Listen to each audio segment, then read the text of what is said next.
So now we're going to be connecting to our database through our application, and we're going to use a tool called Mongoose, which is object modeling for Node.js. And basically it allows us to create a model and a schema for different resources in our database, like products and users and so on. So if we go to the docs here, you can see defining your schema. So this is an example of a blog schema. You might have a title, author, body. You can set the types. You can set if they're required or not. And you can even create like Mongoose middleware that runs when you do certain things like save a document. So it's really powerful, and you might want to look through the documentation a little bit. But what we're going to do now is just install it, and we're going to connect. So let's jump back into VS Code and make sure you're in your root. Don't install this in the front end. So npm install mongoose. And there's obviously different ways you can kind of structure this. What I like to do is in the back end, we're going to create a folder called config. And inside config, I'm going to create a file called db.js.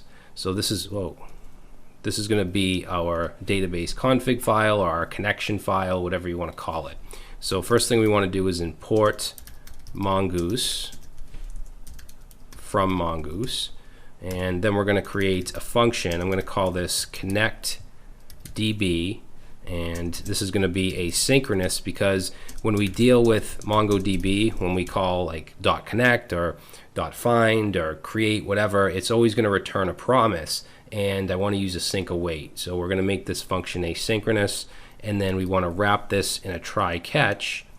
So in the try, let's create a variable called con for connection. And we want to await because mongoose.connect returns a promise. And what this takes in is our Mongo URI. Now we can get that from process.env.mongo_URI. And then we have a second argument we can pass in, which is a set of options. Now, with the current version of Mongoose, there's a few options that we have to add, or else we're going to get warnings in the console. So one of those is use unified topology. We want to set that to true. Another one is use new URL parser. We want to set that to true. And use create index. We want to set that to true. So just some options to pass in. And then after we connect here, we're just going to do a console log. And I'm going to log, let's put some backticks in here.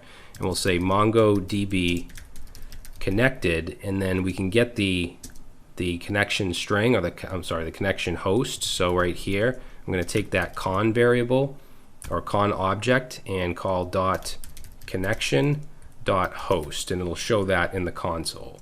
Now, if something goes wrong and we can't connect, I'm going to just do a console error.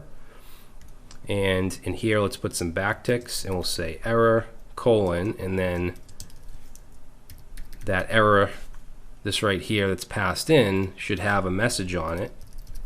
So we want to just console log that error, and then we want to exit. So we'll do process.exit, and if we pass 1 in here, it means it's going to exit with failure.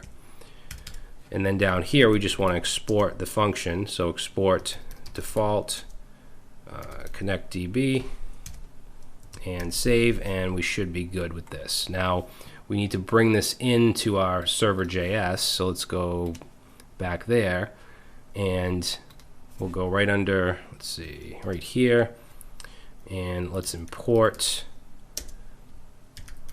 connectdb from, and that's going to be from our config, so /config/db. Now it's important, we have to add JS when we're importing files, because we're on the back end here using ES modules with Node, and that's one of the current rules that you have to follow. You have to do .js, so don't forget that. Now we brought that in, we have to call it somewhere, so let's just go right here and say connectdb.